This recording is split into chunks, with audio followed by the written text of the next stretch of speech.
भगवान श्री रामभद्र की नित्य मंगलमयी कृपा के परिणाम स्वरूप हम और आप अमेरिका की इस परम पावन धरती पर उपस्थित होकर के हिंदू सेंटर की सुखद गोद में बैठ करके श्री राम कथा को श्रवण करने के लिए प्रवृत्त हुए हैं।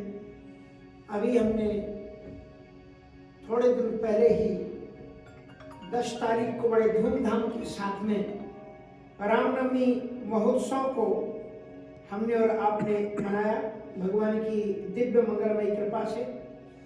और आज हम और आप उनकी दिव्यतम कथा को श्रवण करने के लिए, और परसों ही हम लोगों ने अभी राम जन्म हनुमंतलाल जी की भी जयंती मनाई है। तो भगवान की दिव्यतम मंगलमयी कृपा आदरणीय शास्त्री जी श्री दीक्षित जी, उनकी वाणी ही कथा की ओर प्रवृत्तशील कर देती है। तो उनके ऊपर नित्य ठाकुर जी की मंगलमयी कृपा, और आप सभी तो अपने परिचित ही हो चुके हैं, और जब आते हैं तो घर जैसा अनुभव लगता है। आपके सबके बीच में कथा करने में हिंदू सेंटर की प्रतीक्षा करते हैं।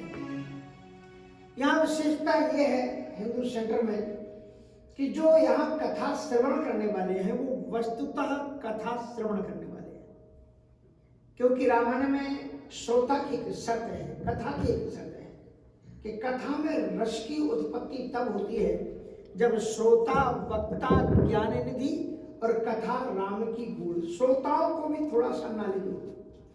हाँ, नहीं तो कभी कभी बड़ी विचित्र स्थिति हो जाती है। हमको एक हमारे वाराणसी के बड़े प्रसिद्ध तबला वादक हुए पद्म विभूषण, आपने भी उनका नाम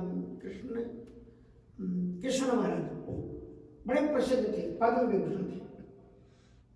तो बस एक बार वो BHU से निकल रहे थे अपने घर के लिए, तो रास्ते में हमारा गुरुधाम का रास्ता आ जाता है, तो काफी भीड़ वहां से निकल रही थी। तो उन्होंने पीछे बैठे हुए अपने बच्चे से पूछा कि ये कोई नई टाकीज खुल गई है क्या यहाँ पर? तो उसने बताया नहीं, टाकीज नहीं खुल गई है, वेदांती जी की कथा छूटी है। थोड़ी इतनी भीड़, बोले कहाँ रहते हैं? कहा यही आश्रम है। वो आते थे कभी कभी, तो BHU जाते थे, हमारी भेंट वगैरह कभी होती थी, उनका वही कबीर चौरा पर घर था।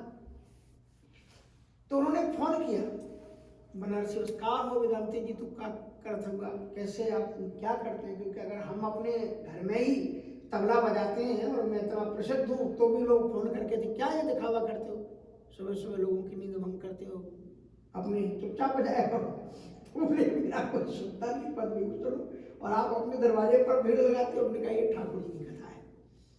उन्होंने एक जो बात बताई वो मैं आपको बताना चाहता हूँ। बोले कि मैं बड़े उमंग के साथ में अपनी ससुराल गया। अब ससुराल में जब पहली बार शादी के बाद में गए तो लोग देखने के लिए बड़े उमड़े, क्योंकि नाम मेरा बड़ा फेमस था कि तबला मशहूर है। काफी भीड़ हुई वहां पर, और सब लोगों ने मुझसे रिक्वेस्ट कर दी कि आप तबला बजाओ, तबला बजाओ, तबला बजाओ। बोले अब अकेले हम तबला क्या बजाएंगे, वैसे सोलो वादन होता है। नहीं माने लोग और तबला उनसे बजवाया। तो लोग बैठे रहे और धीरे धीरे करके लोग जाते रहे, जाते रहे, जाते रहे। लेकिन एक सज्जन थी, वो उनके और क्लोज आते रहे। अरे क्या गायक हो, अरे क्या ऐसे, और कोई गायक को और कोई वादक को अगर आप ऐसे, अरे वाह वाह कमाल करते, तो महाराज उस ध्वनि में वो केवल उस व्यक्ति और 2-4 लोगों के लिए, घर वाले तो बैठे ही, महाराज 4-5 घंटे बजाते रहे। बोले मेरे जीवन में मैं इस तरह में, और बोले उस सज्जन मेरे क्लोज, जब मैंने बंद कर दिया तो मेरे पास में आए। बोले आपने जो तबला बजाया आज तक मैंने सुना नहीं, एक शंका है हमारे मन में। बोले शंका क्या है?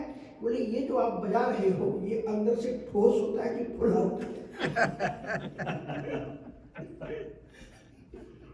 तो बोले कि मैंने अपना मस्तक ठोका। तो बोले मैं ऐसे व्यक्ति को 4 घंटे तबला सुनाता जिसको यही नहीं मालूम कि अंदर से ठोस होता है कि फुला होता है। तो कभी कभी ऐसे भी कथा सुनानी पड़ती है कि उनको यही नहीं मालूम कि राम ने कंस को मारा था कि कृष्ण ने कंस को मारा था। फिर कथा कहते। एक बार तो हमारे यहाँ पर एक हमारा स्टूडेंट पढ़ाया हुआ चला गया, बीच में पढ़ाई छोड़ करके वृंदावन भागवत पढ़ने के लिए, क्यों कथा, और वो आया, बोले महाराज हमने भागवत पढ़ ली और उनका बोली कथा भी करने लगा हूँ, मेरी बहुत कथाएं होती, कितनी होगी, बोले 70 कथाएं होगी।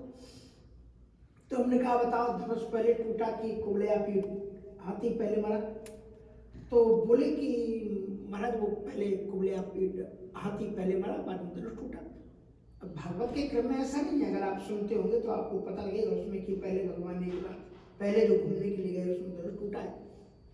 और उसके बाद एक वक्ता तो उनके बगल में खड़े हुए थे, वो भी नए विद्यार्थी ने कहा कि क्या कृष्ण जी ने भी धनुष तो राम जी ने तोड़ा है, कृष्ण जी ने धनुष? उनका बस गजब है, उनका ये भी कथा करते हैं, पता ही नहीं कि धनुष भी भागवत में टूटा है। करे न रामे न शरीर मुद्रितम सज्जम।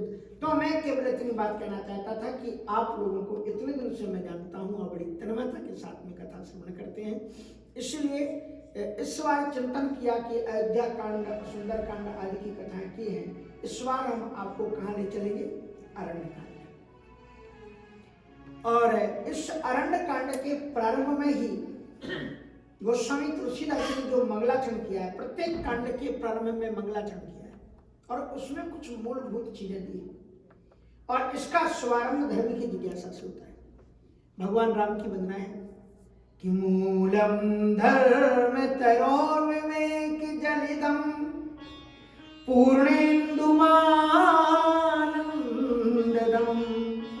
वैराग्यं भास्करं यगगण ध्वान्तापहं तापम् मोहं भूधर पूगिपाटन विधौ स्वः संभवं शंकरं वंदे ब्रह्मकुलं कलंक समरं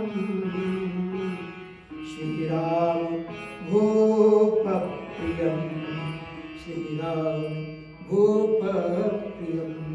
तो इस श्लोक के प्रारंभ में शब्द है मूलम धर्म तरोर विवेक जलदे पूर्णेन्दु मानंदम। श्री राम जी मूल है। मूल माने किसे कहते हैं? मूल, आप लोग मूल शब्द तो प्रयोग करते होंगे, ये मूल बात है। मूल मानी जड़, किसे कहते हैं? मूल मानी क्या होता है? जड़। तो भगवान श्री राम जी धर्म रूपी वृक्ष के जड़ है। मूलम धर्म तरो, और क्या है? कहा मूलम धर्म तरो विवेक जलधे पूर्णेन्दु मानंदम। जो विवेक रूपी समुद्र है, जिनके अंदर में ज्ञान है, जो लोग ज्ञानी लोग हैं, जिनके हृदय में ज्ञान का समुद्र लहरा रहा है, उनके लिए भगवान श्री राम जी क्या है? पूर्णेन्दु, पूर्णिमा की चंद्रमा की तरह है, आनंद देने वाले हैं भगवान श्री राम जी। ऐसे भगवान श्री राम जी और क्या है? वैराग्याम्बुज भास्करम। जो वैरागी लोग हैं, जो साधु लोग हैं, जो सांसारिकता से विरक्ति का भाव लेकर के बैठे हुए हैं, ऐसे वैरागियों के हृदय रूपी कमल के लिए भगवान श्री राम जी क्या है? वैराग्याम्बुज भास्कर, सूर्य है। क्योंकि इसमें अरण्य कांड में वैरागी लोग बहुत से मिलेंगे, ये सभी इसमें मिलेंगे लोग। वैराग्याम्बुज भास्करम यज्ञ घन ध्वान तापहम तापहम। मोह के ज्ञान रूपी अंधकार को नष्ट करने के लिए सूर्य की प्रभा है भगवान श्री राम।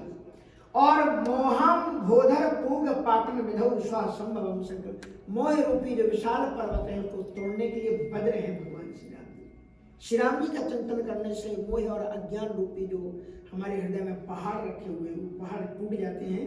और ऐसे प्रभु श्री राम जी मानवता के ऊपर जो विप्रवंश का कलंक रूप में था रावण, ऐसे उस कलंक रूपी ब्राह्मणों के ऊपर किसी कलंक को मिटाने वाले हैं। वंदे ब्रह्म कुलम कलंक समनम श्री राम भूप प्रियम। और भूपों के लिए, राजाओं के लिए, भूप मानी भू मानी पृथ्वी और पा मानी पति, तो भूप मानी पृथ्वी पति, राजा लोग। तो भूपों के लिए भगवान श्री राम जी क्या है? श्री राम भूप प्रियम। भूपों के लिए, राजाओं के लिए आदर्श है भगवान श्री राम। आदर्श व्यक्ति वही होता है जो जीवन में कठिनाइयों से कुछ अनुभव लेता है। जिस व्यक्ति के जीवन में कठिनाइयां नहीं आई, वो व्यक्ति आदर्श व्यक्ति बन ही नहीं सकता है। आपने देखा होगा भारतवर्ष में तमाम राजा होते, कितने प्रधानमंत्री हुए, लेकिन जब कोई प्रधानमंत्री कठिनाइयों से निकल करके आया हुआ होता है, तब वो पब्लिक के दुख को, सुख को, धर्म का अनुभव, क्योंकि जो धर्म जिया होता है वो समझता है कि धर्म का क्या महत्व मनुष्य के लिए है, तब वो व्यक्ति धर्म के लिए काम। एक बार मैंने कभी लेख पढ़ा था, जब कोई एक प्रधानमंत्री बनने जा रहा था, मैं नाम नहीं लूंगा, तो बात चल रही थी, कहा कि इस देश में वो ही प्रधानमंत्री सक्सेस हो सकता है जिसने सूरदास को पढ़ा हो, जिसने तुलसीदास को पढ़ा हो, जिसने मीरा को समझा हो, जिन्होंने राम और कृष्ण के प्रति अपनी निष्ठा रखी हो, क्योंकि भारत में इस निष्ठा के बिना चला नहीं जा सकता है। भारत के लोगों की आत्मा को पहचाना नहीं जा सकता। तो पहले आप लोगों के दिल में घुसो और घुसने का रास्ता बनाओ।